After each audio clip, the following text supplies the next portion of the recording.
Hello, good evening and welcome back to Racing Post's In the Know, sponsored by Coral, as we get stuck into Aintree for the second evening running with 1 day down and 2 to go, and those national declarations confirmed, of course, for Saturday tea time.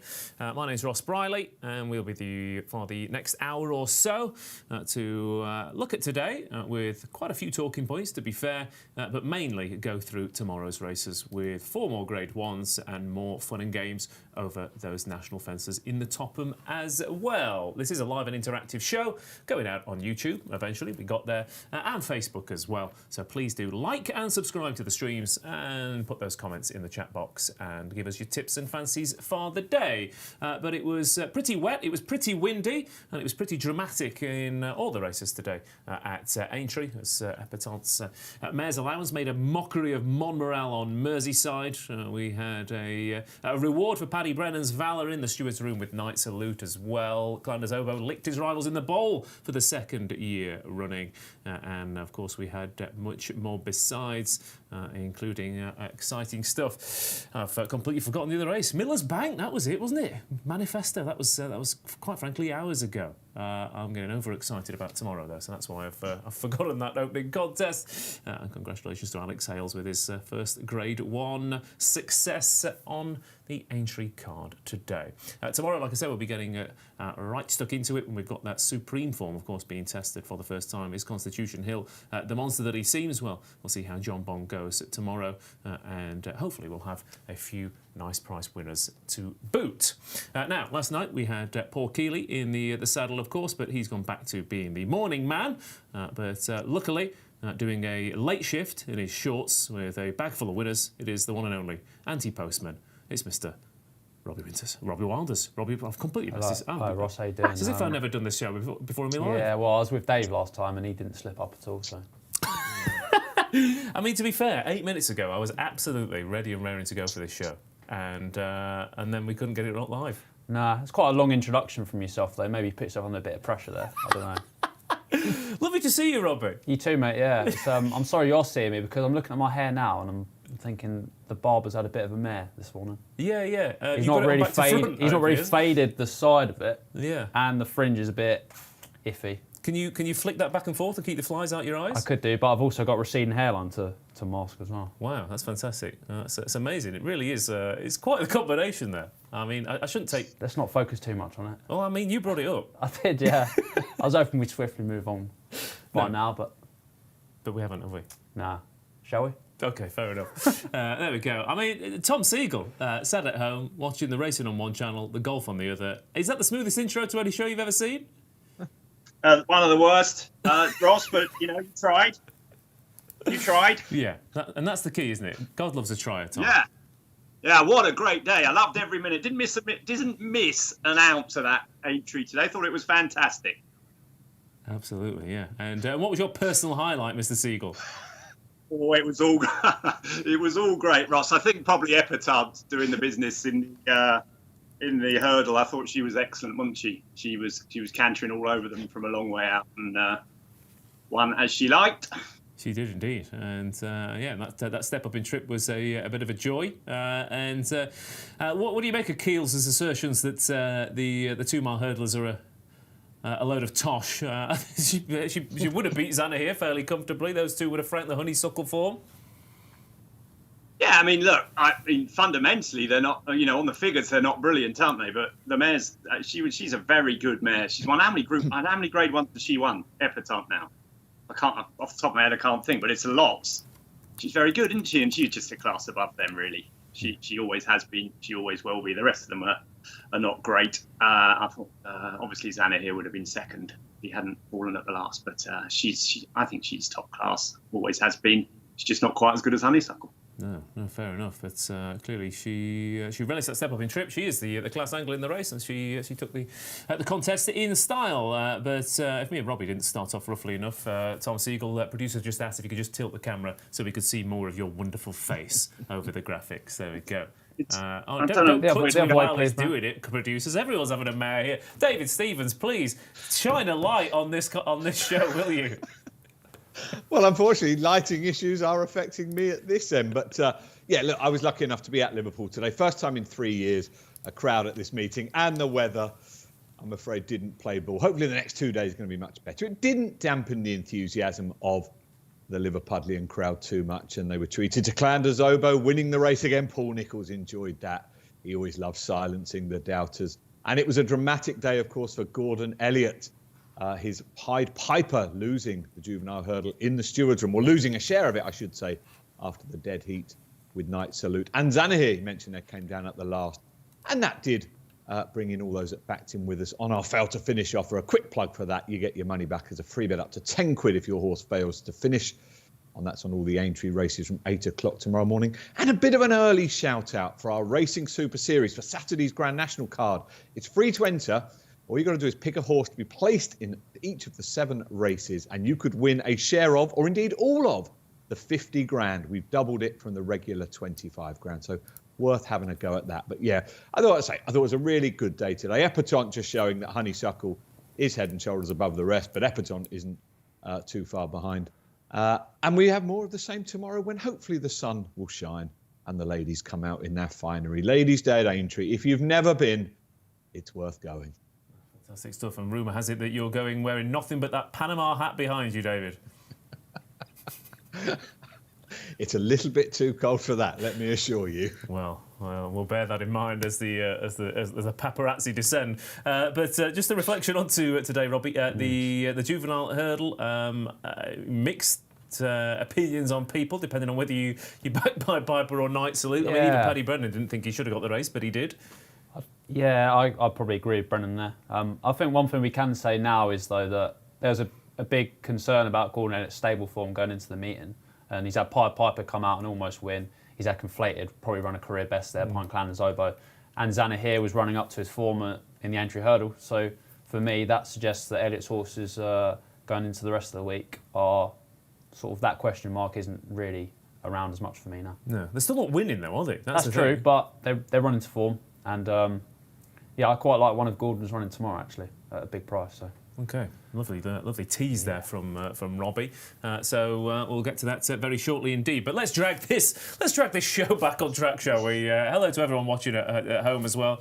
Quite frankly, some incredible comments, mainly revolving around Robbie's hair.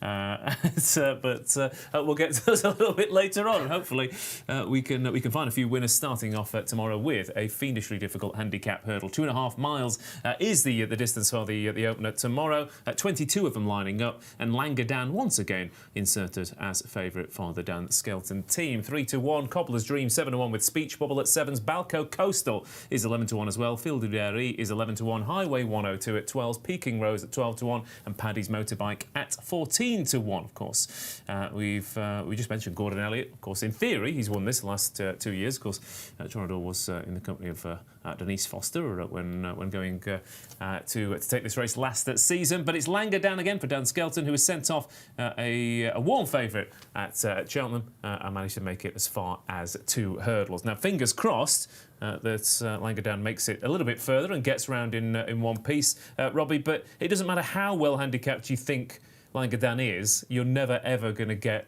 a half-decent price about him. No, not at all. And I mean, the fact there's 22 runners, I don't think he's completely rock solid at that price. Dan Skelton's actually got a Chambly running the following day at a similar price for a handicap. I think he has much better claims myself. But I mean, the way I looked into it, I wanted to take on Langadan. I mean, he's probably been given too much respect for that run behind Galopin de Champ in the Martin Pike last year. I thought Politesse was really interesting, quite a big price for Lorna Fowler, Irish Raider. Her record fresh is really good. She's not run since October, but on her 3 starts after 154-day breaks or longer, running in bumpers and hurdles, she finished second in a Grade 2 bumper. She finished 3-length 5th to Sky Ace in a Grade 3 at Dam Royal, and she's finished 4th to Stormy Island in a Grade 1 at Punchestown. And this is her handicap debut. She's gonna like the ground there. She likes this trip. Handicap's only raised her £2. Conor Orr can actually claim his £3 this time. He's not been able to a couple of times recently. Lorna Fowler is a trainer I quite rate. She's done quite well with her horses running in Britain. Colonel Mustard's gone close in a couple of good races. And I just thought Politesse was quite interesting in this. Yeah, that mark of 132. I mean, she beat Fakira in a maiden hurdle, who's rated 144, and that Punchestown race. The thing is, we're talking, nearly a year ago now. But Stormy Isle, Manila Melody, Concertista, My Sister Sarah. It's good form, yeah. It's very good form, isn't it? It's a surprise. I'd have thought she might have nudged her up a bit more than someone 3-2. So yeah, she's interesting. Okay, Politesse then for Robbie then in this opening handicap hurdle. Tom Segal again with a clear 3-1 favourite in Langadan, taking a right old chunk out of the market. There must have been something that caught your eye at a double-figure price. Yeah, there were. I'm not quite sure what my camera's doing, but it's in the wrong place. But there we go. Yeah, loads did. I didn't fancy Politesse, to be honest. I thought Langadan and Cobbler's Dream, obviously 2 seconds in the last Martin Pipes with the obvious form horses. For me, there were 3 that stood out. Peking Rose down the bottom, but I see the price has gone about him now. He was second in the bumper here last year to Split, Stage Star and Nappers Hill. I thought that was good form.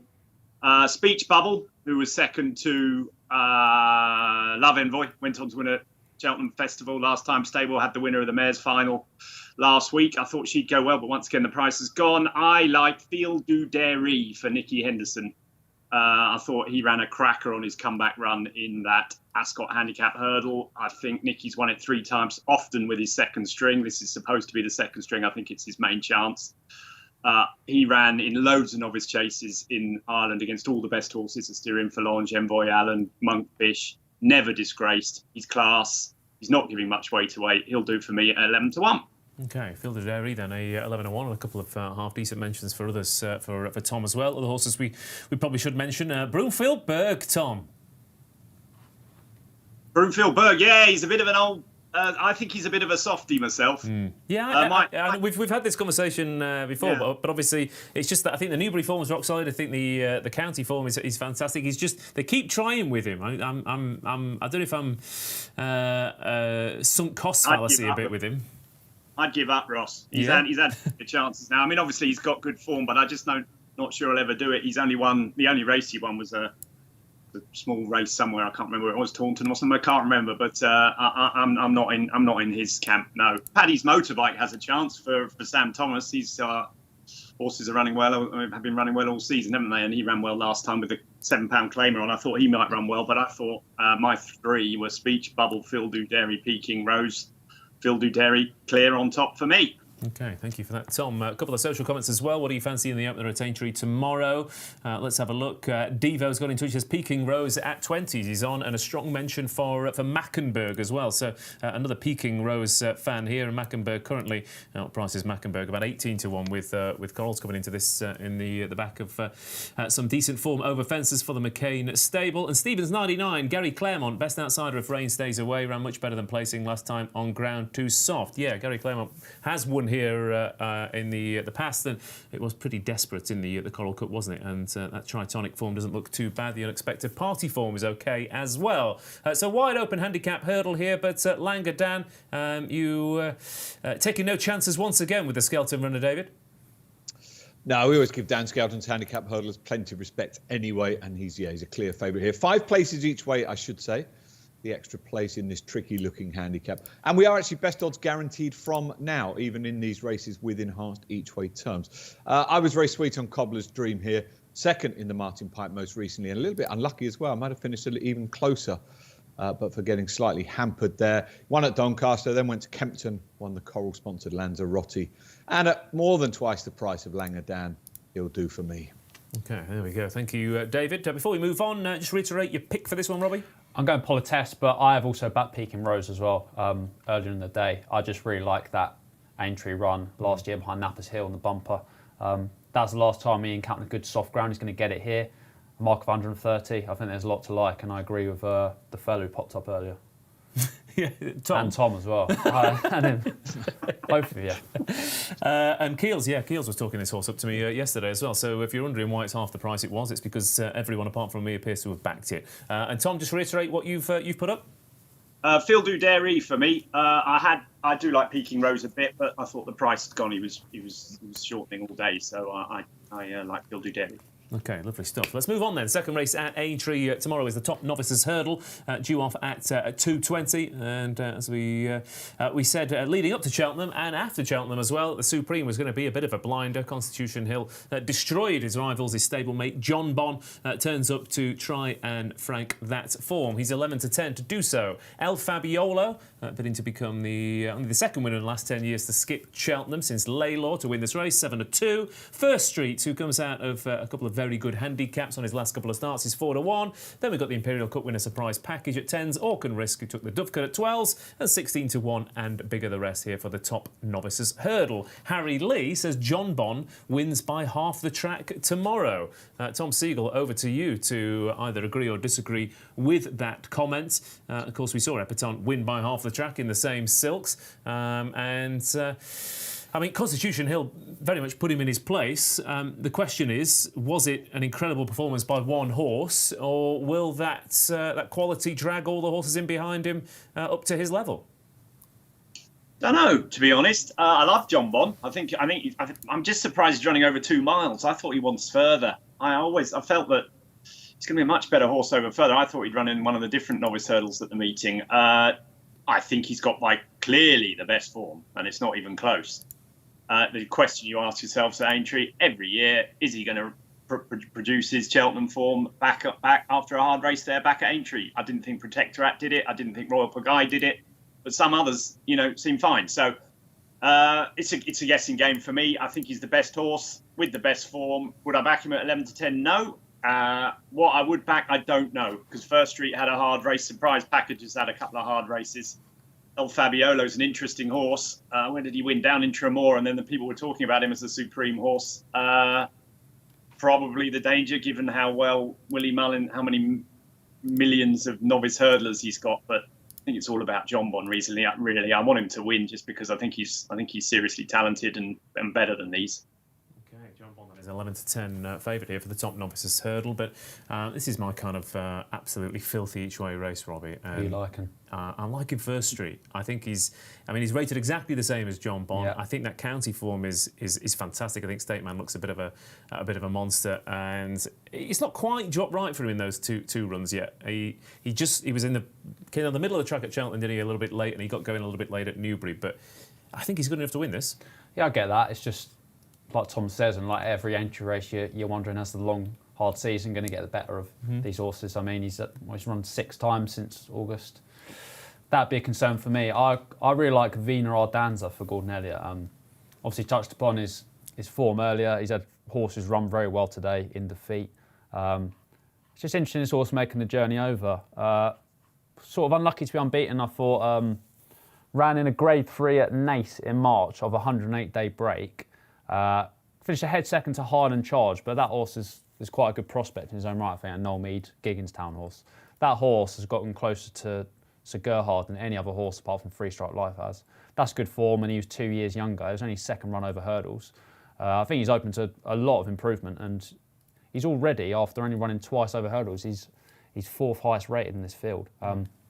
Can't have El Fabiolo at the prices after just one start over hurdles from Mullins. I mean, he did look good there, but I wouldn't say he looked any better than Vena Ardanza did.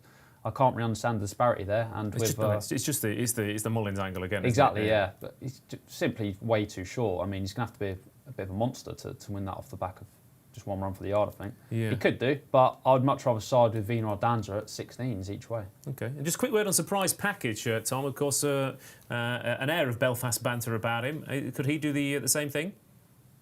Yeah, he could do. I mean, I thought he travelled into the county hurdle really well. Him and the winner, State Man, came together up the stands rail. I thought he was the big danger turning for home. He didn't quite see it out. Maybe it was because he'd had a hard race at Sandown just 3 or 4 days before. He could back. I think he's clearly very talented. He could bounce back for sure, but. I know the handicapper says John Bon and First Street are rated the same. I reckon if you went and asked any of Nicky Henderson's employees which one was better, I don't think they'd have First Street in the same vicinity as John Bon. Doesn't mean he won't win today, but I think 4-1, it's one of your each way ones, Ross. He might nick third, but I don't think he's going to win. Okay, there we go. Well, I hope you're wrong, but I'd settle for the filthy each way place. David Stephens, who working for a bookie, who doesn't love a filthy each way with a short price favourite? Yeah, I mean, once upon a time, and Tom will remember this, a Nicky Henderson runner from Cheltenham coming on to Aintree at this sort of price, you could lay until the cows come home. I mean, the season is still very much about Cheltenham for Nicky, but as I say, they never, ever did anything at Aintree. John Bon, look, I hope will be slightly different. Constitution Hill was brilliant, but John Bon was clear best of the rest. And we like to, it would be good to see that Constitution Hill form get some substance here. He's 11 to 10, but you're absolutely right. It is set up for an each way punt. And I'm going to go on a day. Look, today we've seen Alex Hales win a Group 1. We've seen Milton Harris win a Group 1. And I think it'd be great if Chris Gordon could win a Group 1 tomorrow. I'm not saying Auchenrisk can beat Jean Bon, but I think at 12 to 1 he could be an each way play. He's got to step up on what he's done. But he did win that the race at Kempton with the Dovecote last time. And if there's more improvements to come, I think a flat track will suit him. But this is the first price boost of the night, and it revolves around Nicky Henderson, who's got the 2 in here. Can he have a reverse forecast? We were 3 to 1. We're now 7 to 2. So if you like Jean Bon and you like First Street, you can have them both in either order.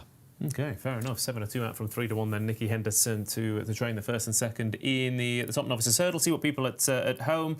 Bubba 1407 says Townend was telling everyone at the airport to back El Fabiolo. Apparently, Tim Comley is rolling his eyes at that comment. And Vena Ardenza for a couple. So a couple of people in agreement with Robbie. And Alex Jeffrey says that second estate man is rock solid, and I agree with you. Hopefully, First Street will frank that. So the top novices hurdle coming up tomorrow. Robbie, what wins it? Vena Ardanza. Okay, very well. Tom? No idea, but I think John Bon probably, but that's boring. So if I was to have a bet, maybe surprise package. Okay, very well. I'll go with First Street to upset his stablemate. And David? I think Jean Bon probably wins, but I'm hoping Auchenrisk can run into a place. Lovely stuff. Right, moving on then to Aintree's Marmone Novices Chase. Again, a small but select field here, very much quality over quantity for this Grade 1 contest. And Brave Man's Game and L'Empresse are 11 to 8 joint favourites in the betting here. Ahoy Signor is 9 to 2 and Fiori Road at 14 to 1. Of course, the first three in the betting here all have previous throughout multiple races over the course of the winter season. And Fiori Road, no back number either. And the Irish last won this race with Quito de la Roque for similar connections as well. He was pulled out at Cheltenham Fiori Road, but he obviously brings that Gallop into Champ form into the mix from Leopardstown as well. So it's a really fascinating clash despite the four runners, and of course tactics once again are going to come into this. I can pretty much guess. I'd be very, very surprised if both Tom and Robbie have departed L'Empresse, who will have filled their pockets with cash at Cheltenham. Very different proposition here, of course. Yeah, the ground's completely different, isn't it? He won on good soft in the Scilly Isles, and he won on good soft at Ascot in the graduation chase, where he wasn't really weighted to run that well. He's obviously a top class horse, but I just feel like over this trip against Brave Man's Game, he'd be more suited by it being more of a test. And just looking at the Aintree forecast I look at, the rain has kind of subsided now. There's not much left that I can see. So that's going to point towards Brave Man's Game for me. Obviously, he's an outstanding jumper. We know that. He seems like he's improved past the Ahoy Senor over fences. This track's going to play to his strengths. I think missing the Brown Advisory isn't going to hurt at all. He'll be fresh enough for the assignment, and Nichols obviously had a very good day on the first day. So Brave Man's Game for me, just the way the ground is. But I think there's not much in it ability-wise between L'Empresse and Brave Man's Game, but I think with these conditions, Brave Man's Game. Okay, Brave Man's Game then getting the nod for Robbie. That's my bet lost as he departs Venetia's runner. But if you think L'Empresse can win a Gold Cup next year, Tom, then he should be pressing up that form this time around. Not convinced. I think it's nothing to do with whether he can win the Gold Cup this year. It's whether what kind of form he's in this race. I disagree with Robbie about the ground. I don't think the ground's any issue for him, and I think it was quite soft today anyway. I think he'll be fine on the ground. I do worry about whether he had a harder race, though, because Venetia's two horses today seem to be a little bit lethargic. Ferrero Bamboo, or whatever it was called, never got into the race again, and Royal Pagaille was just sluggish, I thought, from the word go. So I would be worried whether he's going to repeat his form. He's had a lot of races now this season. I think where I agree with Robbie is I think Braveman's game is going to be spot on for this, and I think the track will play to his strength. I think he's quite a quick horse. So while I love Long Press, I'm not certain he's going to win tomorrow. I love him to. If he does win tomorrow, then he is the monster that I think and hope he is. But I have a feeling tomorrow, and Braveman's game might just be the one. Okay. Can we have a word on Fiori Road as well, gents? Because I mean, he's rated 160. He's won his. You can have 2 words on Rob. Ross. Yes. Call you Rob again. That's all right. No Jim. No chance. No chance. 2 words. No chance whatsoever. Ahoy Senor has a chance. He likes this track. He was brilliant in the hurdle last year. If he was to get a smooth run over the fences, and he likes a flat track, I think Cheltenham probably isn't his track. I could see him running well as well. I think they're the 3 best novice chasers in Britain for sure, and maybe the 3 best staying novice chasers in Britain or Ireland, because obviously Galopin's around, but I think he'll probably won't go for 3 miles for a bit yet. I think they're really top class, these 3. I wouldn't rule out Ahoy Senor at all back at Aintree, but as for Fiori Road, no way, Jose. Fair enough. Okay, I'm not saying he's going to win. I'm just he's 1 from 1 over the trip in a Grade 1 by 8 lengths. He was pulled out, of course, at Cheltenham, but I don't know. He's a very good horse, isn't he? But this is a very, very good novice chase. There's only 4 runners, but I can't remember as good a 4-runner race, to be honest, as this. Yeah. I'd be interested to see how it unfolds as well. I imagine Ahoy Senor will try and jump them into submission from the front once again. But David Stevens, some strong opinions flying around then for the Marmone. Like I said, I thought L'Homme Pressé would be the selection for our 2 pundits, but they were at the wedding. They decided not to go to the funeral, as it were. What did you make of this? Well, I'm hoping it won't be the funeral for L'Homme Pressé. I think he's a brilliant horse, and as someone that, again, like the guys who followed him all season, I kind of wanted to be with him tomorrow, but just watching Clanderzobo win that bowl today, fresh, having missed Cheltenham, and then watching, as Tom said, Venetia's 2, just not ever looking threatening today. Just it does make you wonder, that it is that age-old question of how much has Cheltenham taken out of them when they come to Aintree. And at the prices, obviously, it's a bit of a pick, any 11 to 8 each 2. I would have to go with the fresher Braveman's game. I love Ahoy Senor as well. He'd been a massive favourite at this meeting last year. I could see him getting closer to both Braveman's game and L'Homme Pressé, who he's finished behind this season. It's a brilliant little race. 3 runners. I think we're all in agreement Fiori Road shouldn't be winning this. But I know we're all sort of going for Braveman's game. But our next price boost for the night is actually for those that are keeping the faith with L'Homme Pressé. He is 11 to 8, you can see there, but 7 to 4 now, up to 20 quid. So if you're keeping the faith with Venetia's horse, 7 to 4 is the price. Okay, 7 to 4 then. L'Homme Pressé pushed out to win the Marmone. But Robbie, your jumping ship? Yeah, Braveman's game. I love L'Homme Pressé as well, but I feel like the hard season missing Cheltenham for Braveman's game would tilt it in his favour. Okay, very well. And Tom? Yeah, much as I don't want to go against L'Homme Pressé, and much as I hope that he wins, I think it might be Braveman's game stay tomorrow. Okay, David Stevens?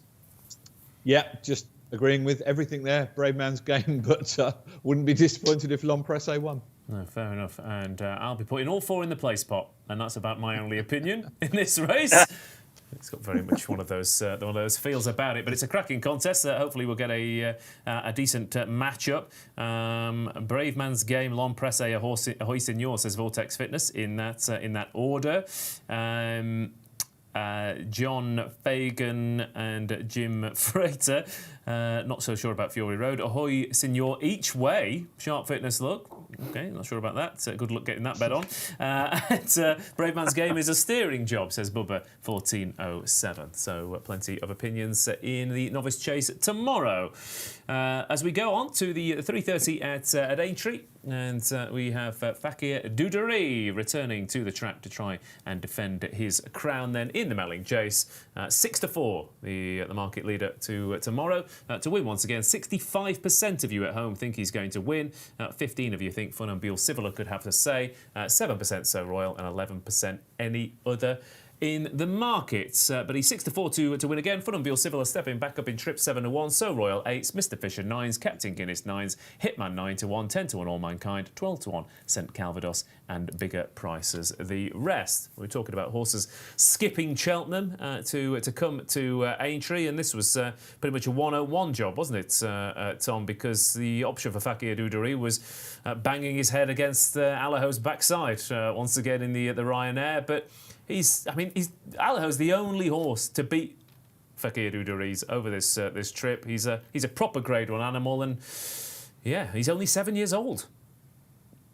Yeah, clearly he's top class, isn't he? I think he's plenty short enough, though. I mean, last year's race was just basically a non-event, wasn't it? I mean, he was beating Nutswell and horses like that. I think this is a vastly superior race to last year's. I don't think he's unbeatable by any stretch of the imagination. Clearly, they've done the right thing, missing Allaho, but there's plenty in there with really good, solid, top-class form, perhaps as good a form as he's ever shown. And I think he's worth taking on at the prices. There's two I like. So Royale, who I think has been crying out for 2.5 miles and has been kept fresh for this. I think he'll go well. But the one I like, and people will probably laugh at me, is St Calvados, because I think he's got the single best piece of form. He's one of 3 horses that's ever beaten A Plus Tard at Cheltenham.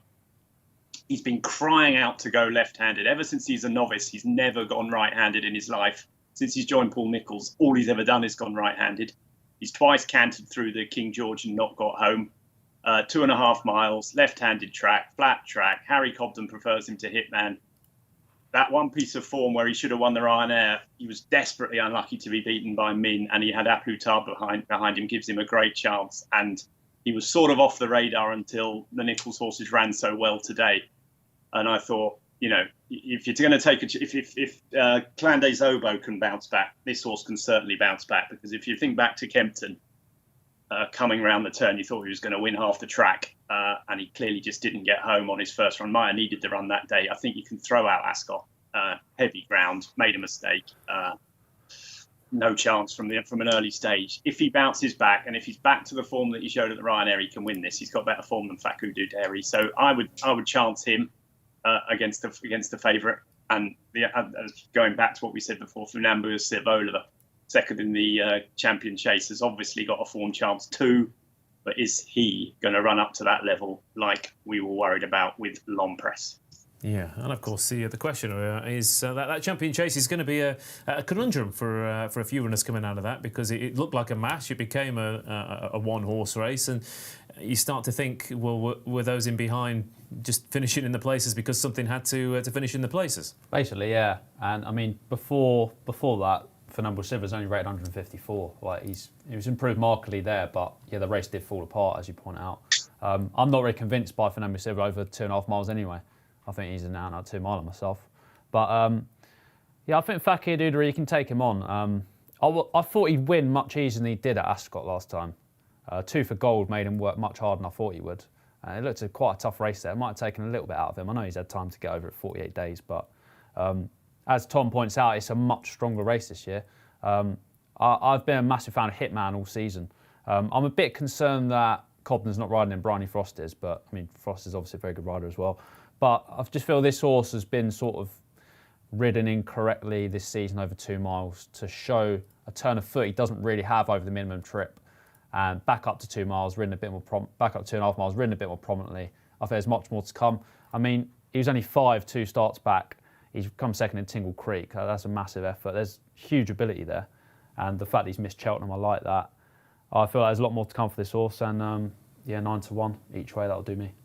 Okay, there we go. 9-1 each way about Hitman. But before 1407, Mr. Fisher is an each way banker. He will love the good ground. Beautifully teed up there, producers, because Mr. Fisher, what an enigma. Small fields, 2.5 miles, flattish tracks. He's usually pretty hard to beat. You never quite know which one's going to turn up, though, Robbie. But sometimes he looks like it's only a matter of time before he gets his head in front in a Grade 1, and sometimes he looks like you couldn't trust him with stolen money. Yeah, exactly. It's too hard to figure out. I mean, if you're taking a massive price about him, then you're more likely to forgive it. And he's not a short price by any means, 9-1. But I prefer to look further afield. I mean, I'd be surprised if he was quite good enough to win a Grade 1. Yeah, I mean, he recorded an RPR of 168 at Kempton, which is exactly what Fakir Duduri has done twice in winning. And he's beaten Eldorado Allen. That's a good yardstick. Yeah. I don't know. It wouldn't surprise me if he ran into the frame, but it would surprise me if he won. Yeah, he's one of those horses, Tom, as well. We were saying earlier on today about rhythm races, and it's all well and good previewing beforehand, but you kind of know which Mr. Fisher's turned up after a couple of fences, and he's moody but talented. I mean, you've gone for him in the past. I think you half fancied him in the King George. Yeah, I like him. I like him as a horse. I think the race is going to be run soon. They're going to go really hard, aren't they? Because you've got All Mankind and Editeur du Gite, who I don't think is a no-hoper by any stretch of the imagination at 33 to 1 or whatever price he is. I think he'll run really well too.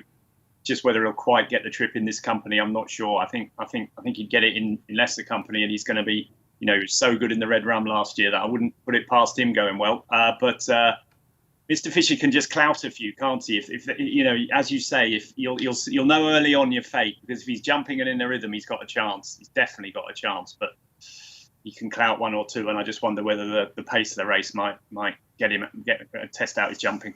Yeah, okay. Mr. Fisher then a 9 to 1 shot, but he could either be a 9 to 2 shot or a 33 to 1 shot halfway round, I think. David Stevens, it could be a day for knocking together some short price multiples tomorrow. Obviously, your John Bonds and your Brave Man's Game or your Laurent Press, depending on what you fancy. I'm sure Langadan will get thrown in there, Fakir Duduri as well. So it could be painful or profitable for you for tomorrow. But Fakir Duduri, he's not the household name, but he's a rock-solid favourite. Would you take him on?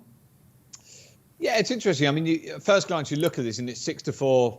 Fakir Duduri, 7 to 1 buy. You think, well, this favourite must be a virtual good thing. But then, of course, you listen to the guys there making cases why he's not and why there are plenty in it with running. And I'm kind of veering away from it myself. And I say my first glance was, well, he's 6 to 4 favourite. It must be for a good reason. There's loads. I mean, So Royale stepping up, Captain Guinness stepping up, Hitman stepping up. I mean, there's loads of unknowns. Could be anything. Could be lots of improvement. Mr. Fisher at his best is a good horse, but he does throw in the odd bad one. This is all my way of saying I haven't got a clue now, having veered away from the 6 to 4 favourite. But we do have our final price boost of the night, so I'm going to move on to that quickly.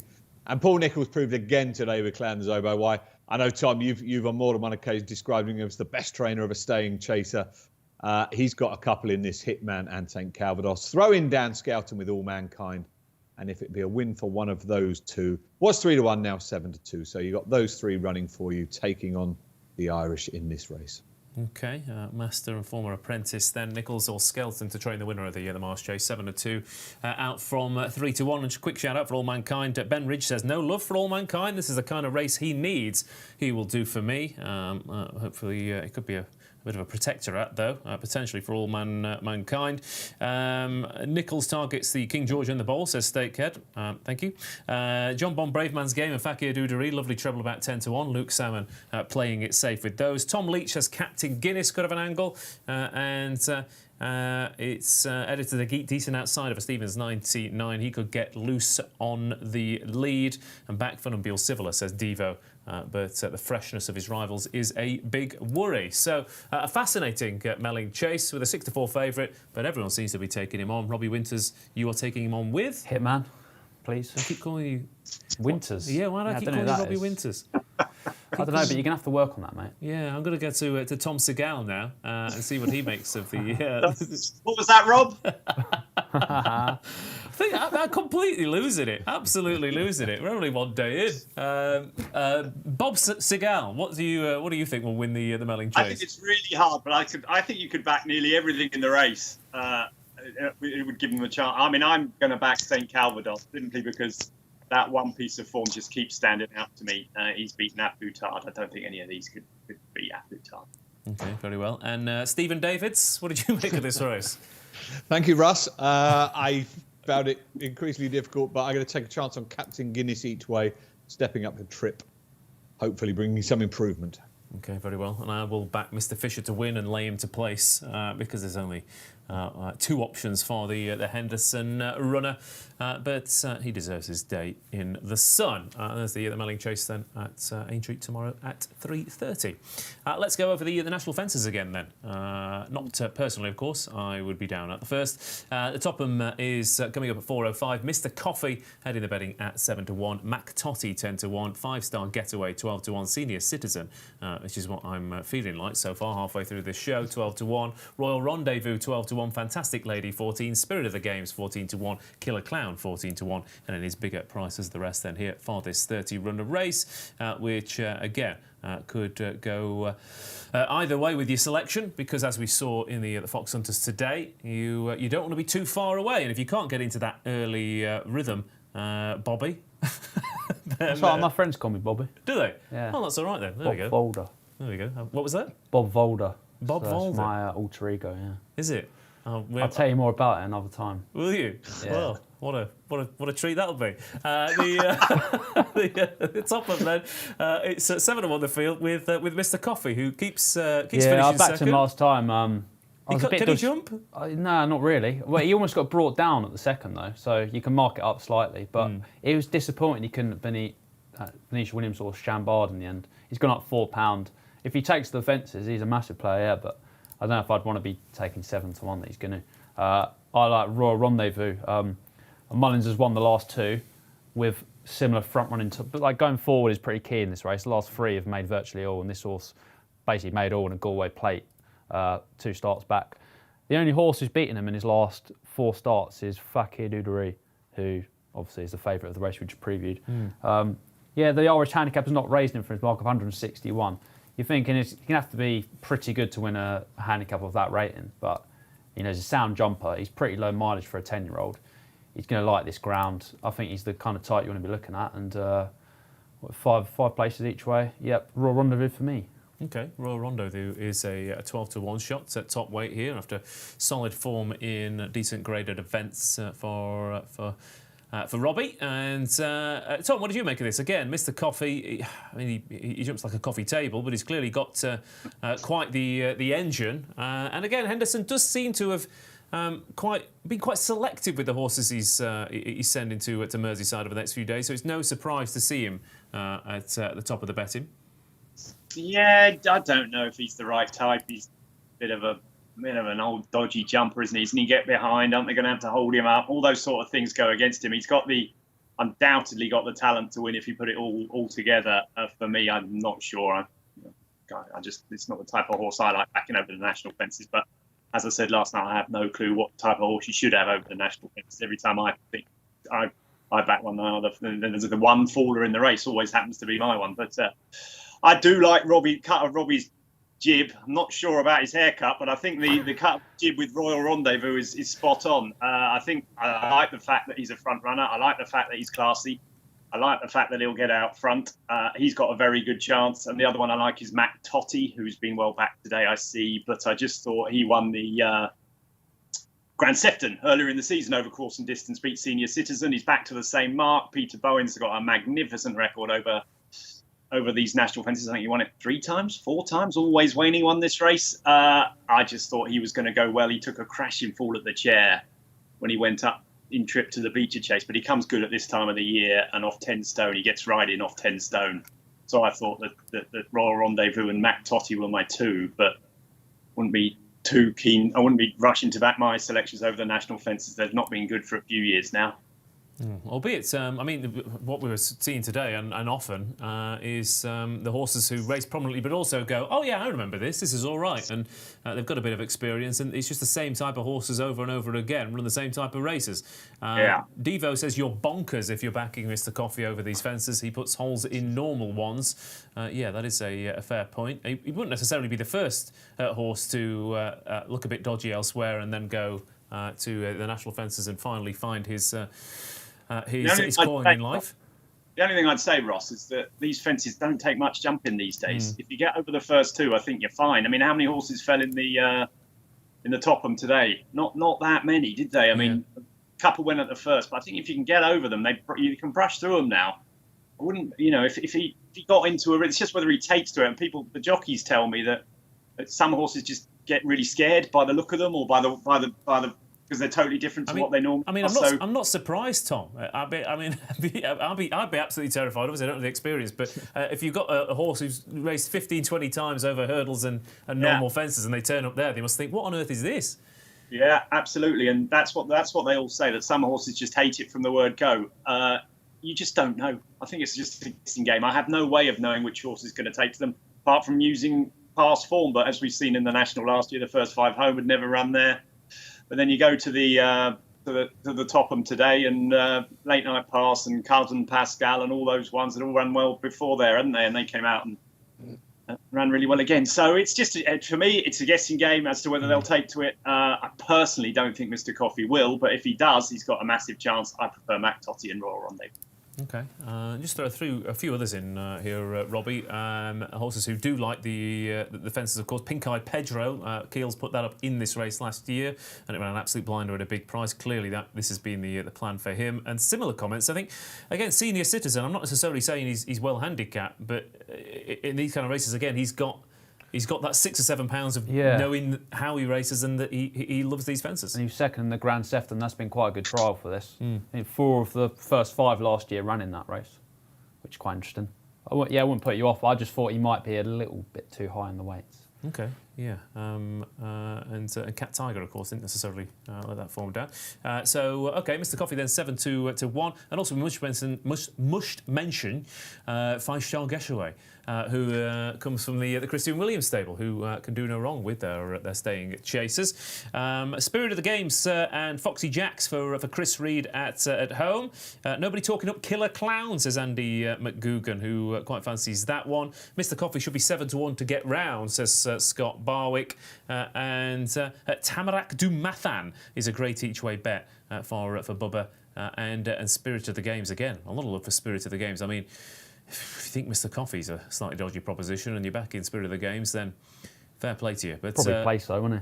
He will play, yeah. Normally places. Well, that's that. I mean, that's the thing. It's hard to knock these horses too much because there are some horses who pop up with 1 win a season and do nothing for the rest of the year. Yeah. What would you rather? Keep picking up a little bit of prize money here and there. Yeah, keep paying their way. But David Stevens, what would you rather a once a season wonder or a frustrating hit in the frame kind of horse? I'd be quite happy with either. 6 places each way, I should say, on this race. So we've got an extra place there. I like the 1-2, or actually the 2-1 as it was in that Grand Sefton. I fancy Senior Citizen to reverse placings with Mac Totty. I think this is Senior Citizen's ground and home for the time of the year. But Peter trains Mac Totty. Yeah, Tom alluded to it. 4 times he's won this race. Terrific record there. So they'll do for me. Lovely stuff. The Topham Chase then coming up at 4:05 tomorrow. 2 more races to go then on day 2 of the Grand National meeting, and we have another Grade 1 on the table coming up at 4:40. We've got the Sefton Novices Hurdle, where Banbridge bids to continue that good form of the Martin Pipe. Conditional Jockey's Handicap Hurdle in throwing up future top-class performers, and is 11 to 4 for Joseph O'Brien. 11 to 2 is Skytastic. Gelino Bello at 6 to 1. Crystal Glory at 7s. Green Book at 9. Staghorn 11s. Duca Bronte at 12s. And 14 to 1 Gentleman at Arms. And bigger prices the rest here, with a 14-runner field. Again, Banbridge heading the betting here. Tom Segal, you are the man to come through for this, because plenty of angles in it for you. Of course, you had a good word to say about Ehoy Signor in this contest last year. You strongly fancied Banbridge for the Martin Pipe as well at the festival. And yeah, like I said, it's not a bad little angle for future grader performers. You have to be a grader performer to win the race. Is Banbridge the right favourite? Undoubtedly, Ross. I think he's crying out. I mean, the trip he's going to love the trip, I think. I mean, all his pedigree is about stamina. Everything in his pedigree stays 3 miles really well. The way he finished off the Martin Pipe, having been up with the pace, quite a few of those around him came from off the pace. He was pulling away again at the line, and he went clear easily, didn't he? I think he's going to stay 3 miles. I think he'll improve a lot for 3 miles, and I think he's undoubtedly the one to beat. The flies in the ointment are Skytastic, who's a very, very short price on form because he's not beaten anything. But the way Sam Thomas talks about him makes you think that he's the second coming. But whether he can beat Bangbridge, I doubt. I think he's plenty short enough.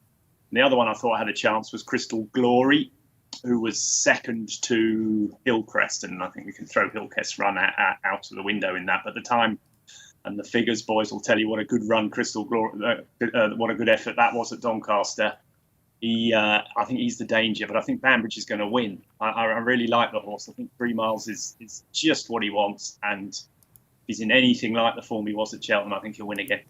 Okay, Banbridge then is an 11-4 shot to follow up from his Cheltenham performance. Yeah, word on Sky Tastic. I mean, he comes out of that Ascot race, which has thrown up some real top-class horses in the past. Sporting John, Dashel Drasher, Yala Enki, On Tompa 2 won it, and there's been all sorts of really nice horses be beaten in that and go on to bigger and better things. So the fact that he won such a traditionally strong race is interesting for Sky-tastic.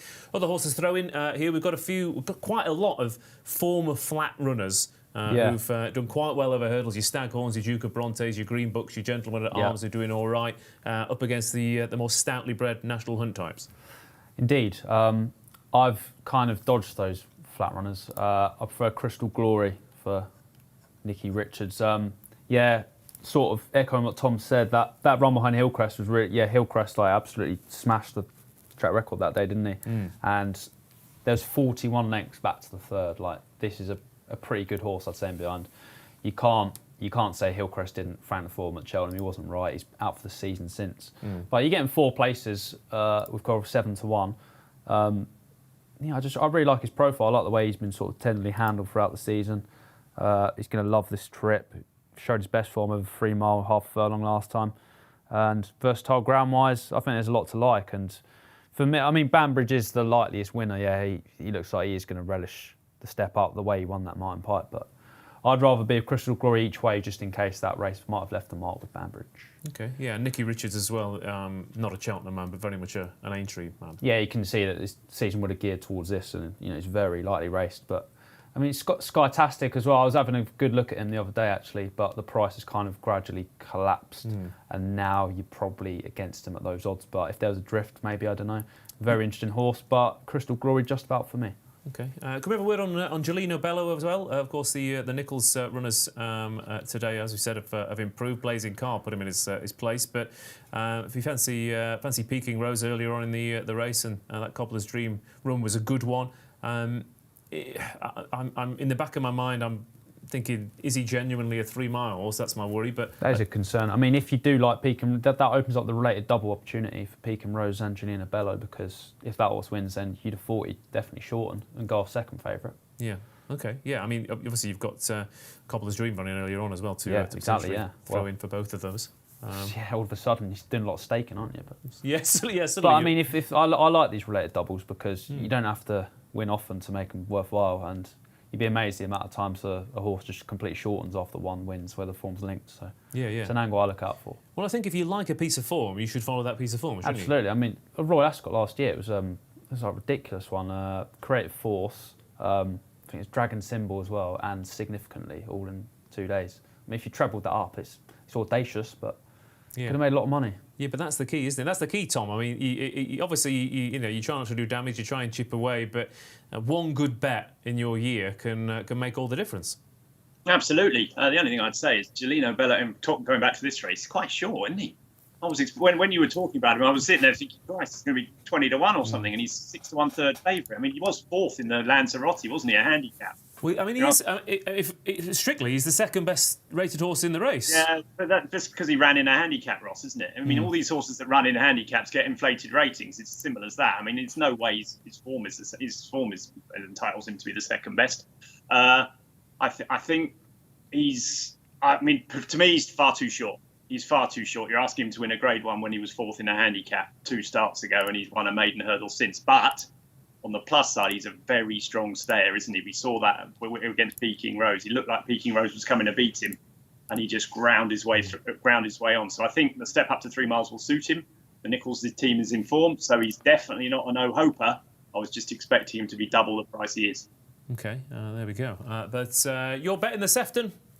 Yeah, well, I like Banbridge. I'm going to stick with Banbridge. Obviously, there's the worry about him after the after the Cheltenham run. But Joseph O'Brien's horses have been flying on the flat in Ireland, and I'll stick with him. Okay, very well. And Robbie? Yeah, Crystal Glory. Crystal Glory it is then for the Sefton. Over to you, David Stevens, for a last word on this race. Two hurdle races today were won by horses coming off the back of Cheltenham performances. Obviously, you've got Banbridge heading the betting here. What did you make of the race? Yeah, well, I like Cobbler's Dream in the first, so I've got to like Banbridge here on that relative form that Robbie's been talking about. Extra mark there for Robbie for using the word audacious. That's the first time that's ever happened in the know, so that's a bonus point. I also like Skytastic, so be a bit of forecast action here for me. I was at Ascot when he won, and Sam Thomas couldn't hide his belief in this horse and how good he thinks he might be, and that was pretty intoxicating. So, yeah, the first two in the market for me, I will be reversing them. Okay, there you go then. Banbridge 11-4, Skytastic 11-2, and I don't have a hugely strong opinion, but yeah, a bit disappointed, like Tom said, about Jolino Bellows at price, but if he was a couple of points bigger, which he might be, given how much Clanders Oboe drifted today, then I'll be having a tickle on him in the Sefton.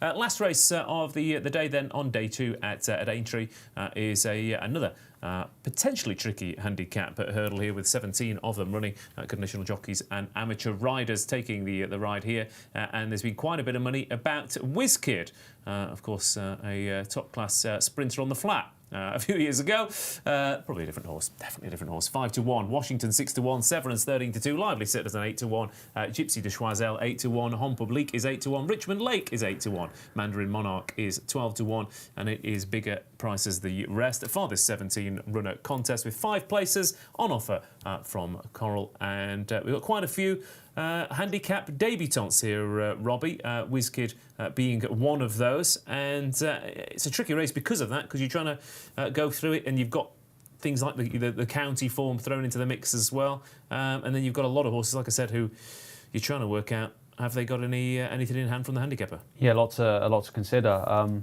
I think WizKid certainly does have a lot in hand from the handicapper, and I'm a little bit annoyed. I was going to get on him earlier, actually, but the price has come in quite a bit. But you can see why. I mean, he's a very interesting type. I mean, he's classy on the flat for Peter Schiergen and another German trainer as well. Yeah, good form on the flat in France and Germany. But he made a stable debut for Richard Newland in the Tolworth one by Constitution Hill. He had no chance there, obviously. But, I mean, on his next couple of starts, he's won a couple of novice hurdles in easy fashion. They weren't much races at all, but he's done it as well as he could do, and I imagine they're quite happy with that handicap mark of 125, considering they put him into a Grade 1 on his first start for the stable. Killen Leonard takes off 5. I mean, you can see why the money's come. I think he's probably going to be tough to beat, and it wouldn't surprise you if it went off even a good bit shorter. I could see that 5-1 actually going. Okay, WizKid then already a little bit of a gamble, could be more of a gamble if Robbie's on the right side of him. The money coming in for WizKid, I know Keels fancied him yesterday, Tom. Have you got anything to do with the collapse in price as well? A little bit, probably. Yeah, I tipped him. I thought he was the best bet of the day, really. And like Robbie said, yeah, I think he got a Racing Post rating of 103 when he won a handicap on the flat at Saint Cloud for the German man. And if he can repeat that level of form over hurdles, and he seems to be going the right way, then he's thrown in off 125, I think.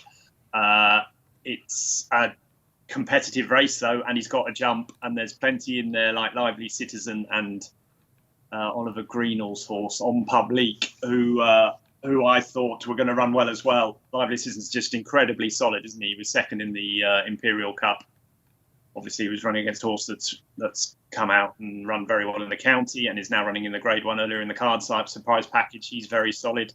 And On Publique's just a good horse that came back to his best under his jockey Toby Wynn last time. I think the ground will suit him. I think he'll go well. But I think it's all about WizKid. I think if he can repeat his level of flat form over hurdles, I think he'd win this, and I think he'd win it with a bit to spare. Okay, there you go. So singing from the same hymn sheet about WizKid. Just a couple to throw in. We were talking about that Imperial Cup. Again, Sandown when it gets bad, Tom.